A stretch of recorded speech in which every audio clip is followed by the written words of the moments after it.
ನಿಮ್ಮ ಸ್ಲ್ಯಾಂಗ್ ಇದರಲ್ಲಿ ಅದೇ ಥರ ಇರುತ್ತಾ ಅಥವಾ ಯಾವ ಥರ ಇರುತ್ತೆ? ನಿಮ್ಮ ಪಾತ್ರದ ಬಗ್ಗೆ ಹೇಳಬೇಕು ಪ್ಲೀಸ್. ನಮಸ್ಕಾರ, ನಾನು ಶ್ರೀಪ್ರಿಯಾ. ಶಶಿ ಅನ್ನೋ ಪಾತ್ರ ನಾನು ನಿಭಾಯಿಸಿದ್ದೀನಿ 3ನೇ ಕೃಷ್ಣಪ್ಪನಲ್ಲಿ. ಹೌದು, ನಂದು ಕೂಡ ಇದೇ ಸ್ಲ್ಯಾಂಗ್ ಅಲ್ಲಿರುತ್ತೆ. ಶಶಿ ಅನ್ನೋ ಪಾತ್ರ, ಅವಳು ತುಂಬ ಒಂದು ಮೃದು ಸ್ವಭಾವದವಳು.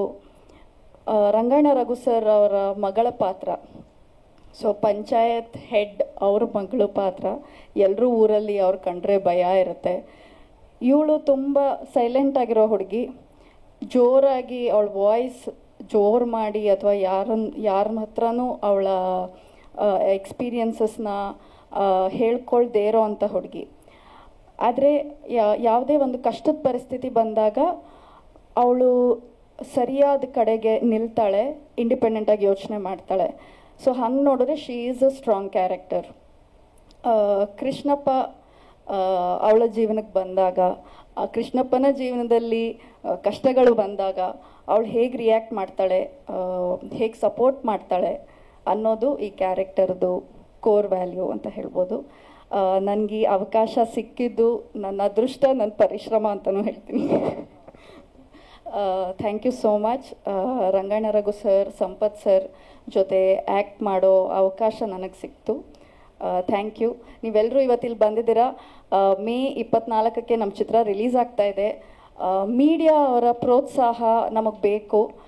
ನಿಮ್ಮ ಪ್ರೋತ್ಸಾಹ ಇದ್ದರೆ ಒಳ್ಳೆ ಸಿನಿಮಾ ನಾವು ಇನ್ನೂ ಹೆಚ್ಚು ಪ್ರಚಾರ ಸಿಕ್ಕಿದ್ರೆ ಜನ ಬರ್ತಾರೆ. ಸೊ ನಿಮ್ಮ ಪ್ರೋತ್ಸಾಹ ಇರಲಿ. Thank you so much. Okay, thank you so much Shripriya ಅವರೇ. ನಿಮಗೂ ಮತ್ತಷ್ಟು ಸಿನಿಮಾಗಳು.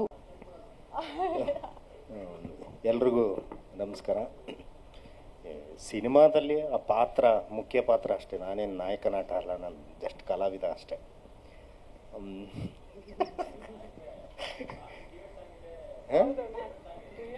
ಅದು ಕೃಷ್ಣಪ್ಪನ ಸಾಂಗ್ ಸರ್, ನಂದಲ್ಲ, ಕೃಷ್ಣಪ್ಪನ ಸಾಂಗ್. ಈಗ ಆಲ್ರೆಡಿ ನವೀನ್ ಸರ್ ಎಲ್ಲ ವಿಷಯಗಳನ್ನ ಹೇಳಿದ್ದಾರೆ, ಮತ್ತು ಮೇಡಮ್ ಅವ್ರು ಹೇಳಿದ್ದಾರೆ, ಮತ್ತು ಮುನಿಯಪ್ಪ ಅವರು ಎಲ್ಲರೂ ಹೇಳಿದ್ದಾರೆ. ಸರ್ ಹೇಳಿದ ನಿಜ. ಫಸ್ಟ್ ಇವ್ರ ಕತೆ ಹೇಳಿದಾಗ ನನ್ನ ಮೊದಲು ಕ್ವಶನ್ ಏನಂದ್ರೆ, ಇದ್ರಲ್ಲಿ ನನ್ನ ಪಾತ್ರ ಏನು ಅಂತ. ಅವ್ರು ಇಲ್ಲ ಕೃಷ್ಣಪ್ಪ ನೀವೇ ಅಂದಾಗ ನಂದು ಒಂದು ಕಂಡೀಷನ್ ಏನು ಅಂತ ಅವ್ರಿಗೆ ಹೇಳಿದ್ದು ಅಂತಂದರೆ, ನನಗೆ ಹೀರೋ ಅಂತ ನೀವು ಪೋರ್ಟ್ರೇಟ್ ಮಾಡಬಾರ್ದು. ಆಮೇಲೆ ಯಾಕೆ ಅಂತಂದರೆ ನನ್ನ ವಯಸ್ಸಿಗೂ ಹೀರೋ ಅನ್ನೋದಕ್ಕೂ ಸಂಬಂಧವೇ ಇರೋಲ್ಲ. ಆ ಕಾರಣಕ್ಕೋಸ್ಕರ ಒಂದು ಒಳ್ಳೆ ವಿಷಯ ಇರುವಂಥ ಸಿನಿಮಾ. ಈಗ ಒಂದು ದೇವಸ್ಥಾನದ ಇನಾಗ್ರೇಷನ್ಗೆ ಸಂಬಂಧಪಟ್ಟಂಥ ಘಟನೆನ ಹೇಳಿದರೆ, ಅದರೊಳಗಡೆ ಒಬ್ಬ ಮೇಷ್ಟ್ರು ಹೆಲ್ಪ್ ಮಾಡೋಕ್ಕೋಗಿ ಅವನಿಗೆ ಏನೇನು ಸಮಸ್ಯೆಗಳನ್ನ ಅನುಭವಿಸ್ತಾನೆ ಅನ್ನುವ ಒಂದು ವಿಷಯ ಇಟ್ಕೊಂಡು ನನ್ನ ಪಾತ್ರ ಇದೆ. ಪಾತ್ರದ ಬಗ್ಗೆ ಹೆಚ್ಚು ಈಗೇನು ಹೇಳಲಿಕ್ಕಾಗೋದಿಲ್ಲ.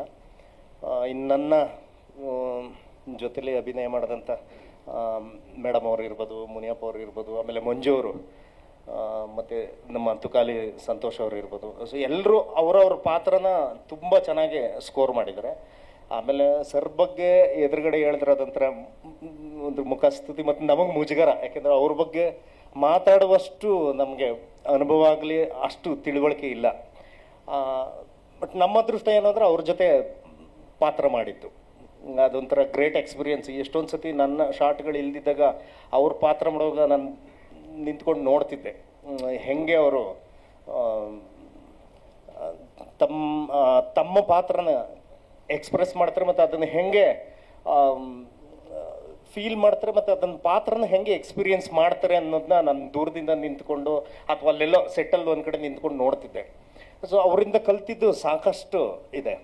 ಇನ್ನು ಟೆಕ್ನಿಕಲ್ ಟೀಮ್ಗೆ ಸಂಬಂಧಪಟ್ಟಂಗೆ ನಮ್ಮ ಯೋಗಿಯವರು ನೀವು ಟ್ರೇಲರ್ ನೋಡಿದಾಗಲೇ ಮತ್ತು ಸಾಂಗ್ ನೋಡಿದಾಗಲೇ ಗೊತ್ತಾಗಿದೆ. ಮತ್ತು ನಮಗೆ ಇನ್ನು ವಿಶೇಷವಾಗಿ ನಾನು ಒಂದು ಆನಂದ್ ಸರ್ ಬಗ್ಗೆ ಹೇಳಬೇಕು. ಏನು ಅಂತಂದರೆ, ಸಾಮಾನ್ಯವಾಗಿ ಮ್ಯೂಸಿಕ್ ಅಂದರೆ ಸಿಚುಯೇಷನ್ಗೆ ಸಂಬಂಧಪಟ್ಟಂಗೆ ಇರುತ್ತೆ. ಇವರು ಒಂದು ಹೆಜ್ಜೆ ಮುಂದಕ್ಕೆ ಹೋಗಿ ಪ್ರತಿ ಸಿಚುಯೇಷನ್ನಲ್ಲೂ ಆ ಪಾತ್ರ ಏನನ್ನ ಯೋಚನೆ ಮಾಡ್ತಿದೆ ಅನ್ನೋದ್ರ ಮೇಲೆ ಮ್ಯೂಸಿಕನ್ನು ತಗೊಂಡು ಹೋಗಿದ್ದಾರೆ. ಮತ್ತು ಸಾಂಗ್ ಲಿರಿಕ್ ನಿಮ್ಮದು ಅದ್ಭುತವಾಗಿದೆ. ನಿಮಗೆ ಧನ್ಯವಾದಗಳು. ನಿಮ್ಮ ಹಾಡು ಬಿಡುಗಡೆದಾಗ ನನಗನ್ಸಿದ್ದು ಒಂದು 20 ವರ್ಷ ಮೊದಲೇ ನಾನು ಇದರಲ್ಲಿ ಪಾತ್ರ ಮಾಡಬೇಕಾಗಿತ್ತು ಅಂತ. ಸೊ ಇಷ್ಟು ಹೇಳ್ತಾ ಸಿನಿಮಾ ಒಂದಂತೂ ನಿಮಗೆ ಕಾನ್ಫಿಡೆಂಟಾಗಿ ಹೇಳಬಲ್ಲೆ, ಮಾಧ್ಯಮದವ್ರಿಗೆ, ನಿಮಗೆ ಸಿನಿಮಾ ಇಷ್ಟ ಆಗಲಿಲ್ಲ ಅಂತ ಅಂದರೆ ಯಾವುದೇ ಮುಲಾಜಿಲ್ದಂಗೆ ಇಡೀ ಕನ್ನಡ ಚಿತ್ರರಂಗದ ಇತಿಹಾಸದಲ್ಲಿ ಯಾರೂ ರಿವ್ಯೂ ಮಾಡಿರಬಾರ್ದು. ಹಂಗೆ ಮಾಡಿ, ಇಷ್ಟ ಆಗಲಿಲ್ಲ ಅಂದರೆ. ಇಷ್ಟ ಆದರೆ ಅದ್ರ 100 ಪಟ್ಟು ಮಾಡಿ, ನಿಮ್ಗೆ ಇಷ್ಟ ಆಗುತ್ತೆ ಅನ್ನುವ ಕಾನ್ಫಿಡೆನ್ಸ್ ಮೇಲೆ ಹೇಳ್ತಾ ಇರೋದು. ಇಷ್ಟು ಹೇಳ್ತೀನಿ ಅಷ್ಟೇ. Thank you. ಪ್ರಶ್ನೆಗಳಿದೆ ಸರ್?